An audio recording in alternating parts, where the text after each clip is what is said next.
എന്താണ് ശാപം?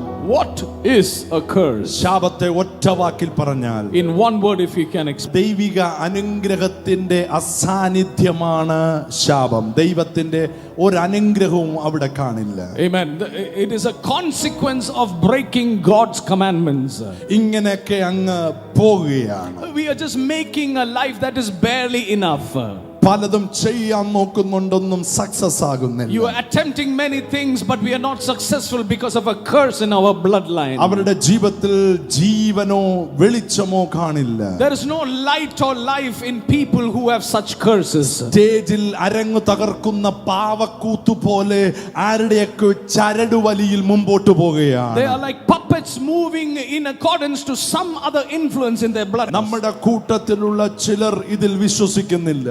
Some people do not believe that we can live under a curse. അവർ പറയുന്നത് നമുക്ക് ശാപം ഇല്ല എന്നാണ്. Many people say we can't be under a curse in the new covenant. അതിനവർ പറയുന്ന പ്രധാനപ്പെട്ട വാക്യം ഗലാത്യലേഖനം 3:13 And they quote the scripture from Galatians chapter 3 and verse 13. ആ വാക്യം ഇങ്ങനെ പറയുന്നു, ന്യായപ്രമാണത്തിന്റെ ശാപത്തിൽ നിന്ന് യേശു നമ്മളെ വിലയ്ക്ക് വാങ്ങി.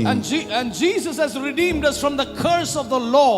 ന്യായപ്രമാണത്തിന്റെ ശാപത്തിൽ നിന്ന് വിലയ്ക്ക് വാങ്ങിയിരിക്കുന്നു. And he has purchased us freedom from the curse of the law.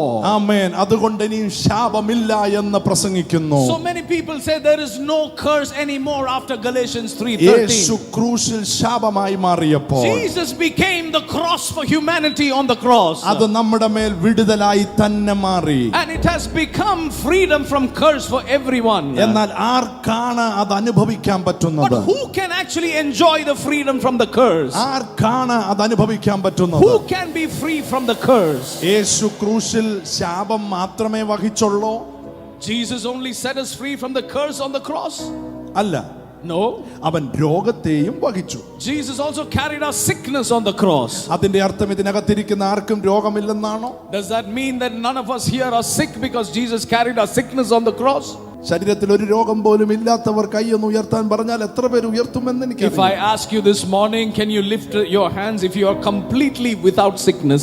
How many can raise your hands? അതിന്റെ അർത്ഥം, Which means യേശു കാൽവറിയിൽ രോഗത്തെ വഹിച്ചു. Jesus carried all our sickness on the cross. എന്നാൽ ആർക്കാണ് അത് അനുഭവിക്കാൻ പറ്റുന്നത്? But who can enjoy the freedom from sickness? ഒരു ഉദാഹരണം പറയാം. Let me give you an example. എന്റെ ഭാര്യ നല്ല ബിരിയാണി വെക്കുന്ന ഒരാളാണ്. My wife cooks good biryani. ആ ബിരിയാണി വെച്ചിട്ട് എന്നോട് പറയും, And she makes biryani and she tells me, biryani റെഡിയായി. Darling, the biryani is ready. അപ്പൊ ഞാൻ അത് എന്തെങ്കിലും ചെയ്തോണ്ടിരിക്കുകയാണെങ്കിൽ, ആ ബിരിയാണി റെഡിയായോ? And if I'm busy with something, I'll ask her, is the biryani ready? Yes, biryani റെഡിയായി. സലാഡ് ഉണ്ട്, അതിന്റെ മുകളിൽ എന്തൊക്കെയോ പരിപാടികൾ ചെയ്തു വെച്ചിട്ടുണ്ട്. സൂപ്പറാണ്. Biryani is all ready. പക്ഷേ എനിക്ക് അതുകൊണ്ട് വയറ് നിറയില്ല. But just because the biryani is ready, that doesn't mean my stomach is filled now. ഞാൻ പോയി കൈ കഴുകണം. If I have to enjoy the biryani, I need to wash my hands. വേണമെങ്കിൽ If I want to. Plate എടുക്കണം. And then I take the plate. അത് വിളമ്പണം. And I have to serve the food. ആസ്വദിച്ച് ഞാൻ കഴിക്കണം. And I have to eat it if I have to enjoy the biryani my wife has made. എന്നാൽ മാത്രമേ ആ ബിരിയാണി എന്റെ വയറിന് പ്രയോജനമാകൂ. Only if I do these things can I enjoy the biryani my wife has made. 2000 വർഷങ്ങൾക്ക് മുമ്പ് 2000 years ago, യേശു ശാപത്തെ മാറ്റി. Jesus removed our curse. അത് സത്യമാണ്. It is a truth. എന്നാൽ But നിന്റെ കുടുംബത്തിൽ ഇപ്പോഴും നീ അറിയാത്ത ചില ശാപങ്ങൾ അനുഗമിക്കുന്നില്ലേ?